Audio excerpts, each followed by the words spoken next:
Hey folks, welcome to the University of Barbecue. I'm Lawrence Johnson. I want to wish you a very Merry Christmas. Today, we're going to be cooking a pork rack. So in case you're not familiar with what a pork rack is, it's basically a rack of pork chops. It comes from the loin side of the pig, and this is what it looks like when it's frozen. The ones I have are actually from Costco. I forgot I had this one in the freezer, and so I'm not going to cook this one today. I already have one that's been brining overnight. As you can see, we didn't do the greatest job of Frenching here, so I'm going to trim that up just a little bit because I'm going to slice these up and sear them off, and so I still want them to look like pork chops. You can see I didn't pull all that off of these bones.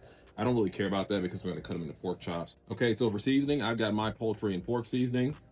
I've got some coarse black pepper, and I've also got this Spiceology buffalo lemon pepper.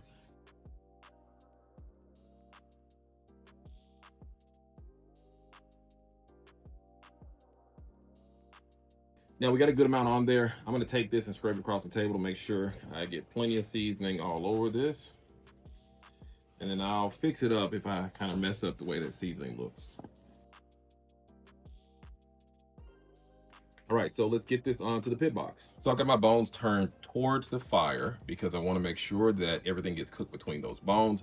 I'm going to cook this at about 275 to 300 degrees. That's just a smoking process. We're going to take it to about 100, 110 degrees internal temp, and then we're going to slice it up and take those pieces to about 145 degrees. All right, so we've got a really nice crust building up. This has been going for about 30, 45 minutes. I'm going to cut these up into individual pork chops, and then we're going to put them back on the grill to sear them. There are little grooves between these bones, and that's what you want to slice through.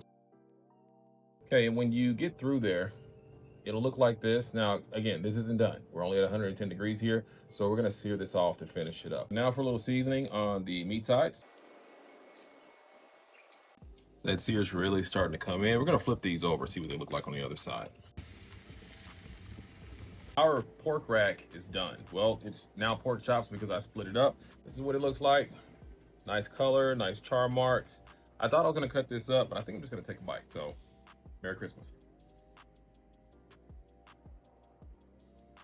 It's super bite through. Flavor's there, the crust is great. Perfect sodium level. This was a great cook. I love this cook. I recommend that you try the pork rack. There's still time for the holidays. Go grab them before they're out of the stores.